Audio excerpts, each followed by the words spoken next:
Joker म्हटलं की आपल्यासमोर येतो चित्रविचित्र पोशाखातील माणूस. मात्र हाच जोकर जर सर्कशीतला असेल तर सर्कशीतला जोकर हा फक्त लोकांना हसवण्याचे कामच करतो. मात्र त्याच्या खऱ्या आयुष्यात एका डोळ्यात हसू आणि एका डोळ्यात आसू घेऊनच काम करावं लागतं. हाच जोकर कितीही दुःखी असला तरीही सर्कशीत आबालवृद्धांना हसवण्यासाठी कुठंही कमी पडत नाही. याचीच कथा पाहूयात. जोकर की कहाणी, सर्कस की जुबानी. पहा सिटी न्यूज स्पेशल भाग 3. माझं नाव आहे सलीम हाजी युसूफ मेहतर. कारण आता जीएस सर्कसमध्ये 7-8 जोकर होते आणि ज्याप्रमाणे काही काही नंबर जे आहेत त्या नंबरमध्ये पूर्णपणे तंबूत शांतता राहते. कारण तो नंबर करत असताना काय घटना घडेल का हे थोडंसं श्वास रोखून बघत असतात. मग आता त्यांच्या पूर्ण पब्लिकवर आलेलं जे टेन्शन दडपण आहे ते घालवण्यासाठी तो नंबर संपला की लगेच जोकरची एंट्री होते. जोकर आला की मग लहान मुलापासून सगळ्यांना हसवणे, वेगवेगळे प्रकार करून दाखवणे आणि सर्कशीचं वातावरण पुन्हा खेळीमेळीचं आणणे.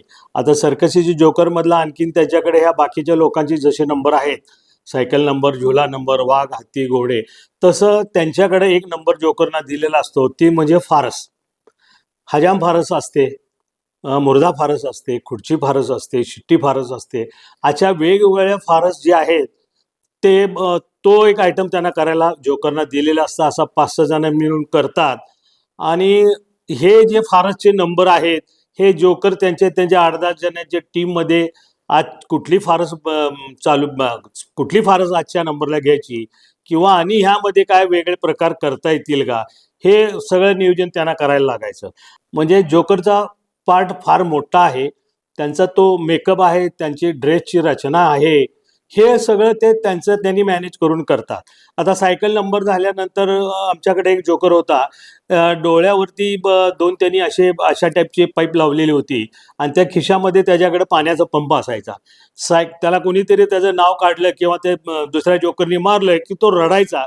तो रडत असताना ॲक्च्युली त्या डोळ्यात 2 पाण्याच्या धारा बाहेर यायच्या त्या. मग ते त्यांनी व्यवस्थित मॅनेज केलेलं होतं. बसलेल्या पब्लिकाने कळायच नाही. ते हे करत असताना किंवा ते जोकरनी कोणाला जर मारलं तर ते मारलेली थप्पड किंवा थाप ही ओरिजिनल वाटली पाहिजे, पण तो पाठीमागून कोणतरी टाळी वाजवत असतो. पण एवढ्या मोठ्या पब्लिकमध्ये ते कळून येत नसतं. म्हणजे एवढं त्यांना ते काय म्हणतो, एवढं ॲक्युरेट जोकरचं काम करावं लागतंय त्यांना. कारण आता आमच्या सर्कशीमध्ये 40 फुटी, 50-60 फुटी असे तंबू होते. त्यावेळी आता आम्ही कलकत्ता जेव्हा खेळलो त्यावेळी आम्ही 90 फुटाचा तंबू लावलेला होता आणि कमीत कमी त्यावेळेला 4000 पब्लिक बसायची. म्हणजे कुठल्या गावामध्ये कसं तुम्हाला ग्राउंड मिळेल त्या पद्धतीने तुम्हाला तंबू लावायला लागेल.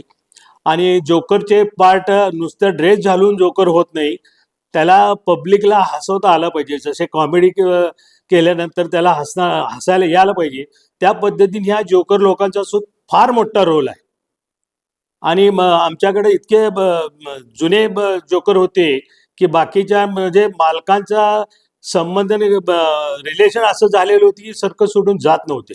नंतरच्या काळामध्ये मी मैसूर बेंगलोर उटी फिरायला गेलो होतो आणि फिरून झाल्यानंतर बेंगलोरला एक सर्कस, राजकमल सर्कस लागलेली होती.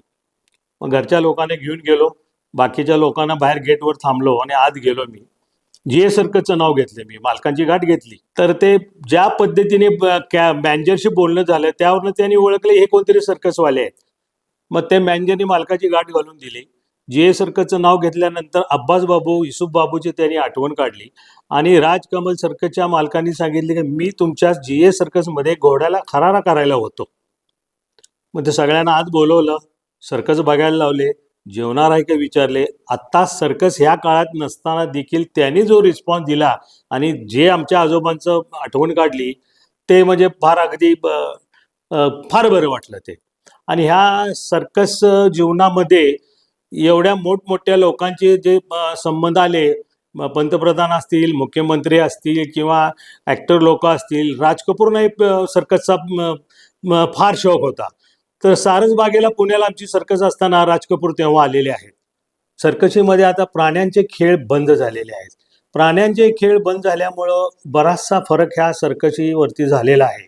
पूर्वी कसं आहे की तुम्ही हत्ती, घोडा, उंट हे बघू शकता, पण वाघ सिंह बघायसाठी तुम्हाला जंगलातच जावे लागेल किंवा जूला जावे लागेल. पण हे तुम्हाला सर्कशीमध्ये बघायला मिळत होते वाघ सिंह. आणि ते वाघ सिंह बघत असताना त्यांच्याकडून रिंग मास्टर नंबर करून घ्यायचे, दोरीवरती त्यांना चालवायला लावायचे, सायकल चालवायची, हे सगळे त्यांच्याकडून करून घेत होते. आणि आताच्या सर्कशीमध्ये जनावरं नाही आहेत.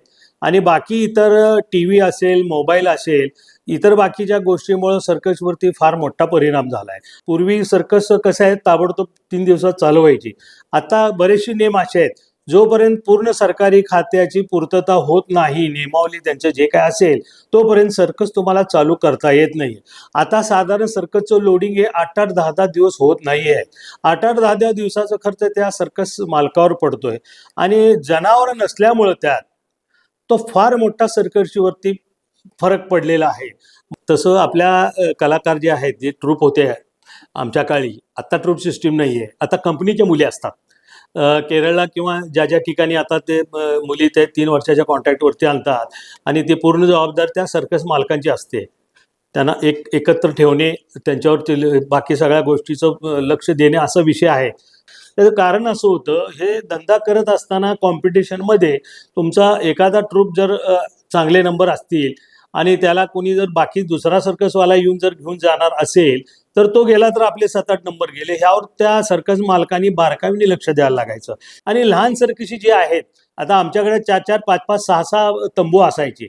पावसाळ्यासाठी वेगळा, मोठ्या शहरासाठी वेगळा. मग एखादा छोटा सर्कसवाला आला तर त्याला मदत म्हणून हे सर्कसवाले आपल्या एखादा तंबू द्यायचे, मदत करायचे. ही मात्र सर्कस लोकांची आपसमध्ये भावना चांगली होती. पण धंदा करत असताना प्रत्येक गोष्टी तुम्हाला ते डोळसपणे सगळं करायला पाहिजे. GS सर्कसमधून ज्या मोठमोठ्या सर्कशी झालेल्या आहेत, त्या बऱ्याचशा मोठमोठी सर्कशी हे GS सर्कसमधनंच झालेल्या आहेत. रॉयल सर्कस असेल, न्यू ग्रँड सर्कस असेल, नॅशनल असेल, बरेचसे मोठमोठे ज्या सर्कशी आहेत ते GA मधनं झालेले आहेत. आणि विश्वास पाटलांचा माझा 18 मध्ये जो संपर्क आला त्यांचा, तर त्यांनी मला इंग्लिशचे जे पुस्तकं आहेत त्यामधले 2-4 वेगवेगळ्या पुस्तकाची कात्रण पाठवले आहेत. त्यामध्ये न्यू ग्रँड सर्कस किंवा आणखीन बाकी इतर सर्कसवाल्यांनी त्यात सांगितलंय की आम्ही GS सर्कसमध्ये काम केलंय. म्हणजे हे एक महत्त्वाचं म्हणजे हे आता मोठमोठ्या ज्या सर्कशी आहेत त्यांचे मालक GA मध्ये काम जर केलेलं असेल तर ते कबूल करतात की आम्ही GA मध्ये काम केलेलं आहे. म्हणजेच याचा अर्थ की हे GA सर्कसमध्ये काम करून यांनी स्वतःच्या सर्कस उभ्या केल्या. हे GA सर्कस ही जननी आहे. तर ह्या अशा पद्धतीने हे सर्कस व्यवसाय जो आहे फार काळजीपूर्वक करण्यासारखा आहे. आणि आत्ताच्या काळामध्ये सर्कसची नियमावली, ॲक्टर लोक आणि बरीचशी जनावरची कामं नसल्यामुळं आणि येणाऱ्या अडचणीमुळं थोडंसं सर्कस धंदा आत्ता जरा बराचसा फरक पडलेला आहे. आणि आत्ता जे काही सर्कसचे आहेत ते त्या पद्धतीने थोडंसं चालू आहे. पण आता हा किती काळ चालेल काय सांगू शकत नाही आहे.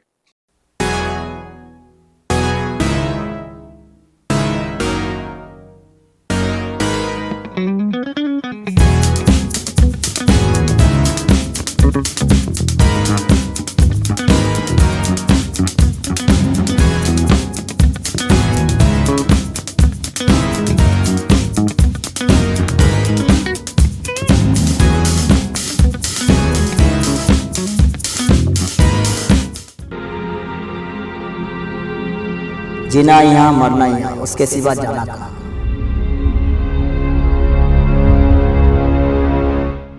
त्याचप्रमाणे सिटी न्यूज कोल्हापूरचे मालक सलीम देवळे आणि असलम देवळे यांनी या माध्यमातून बोलण्याची जी संधी दिली त्याबद्दल मी त्यांचा धन्यवाद करतो. धन्यवाद, आभारी आहे.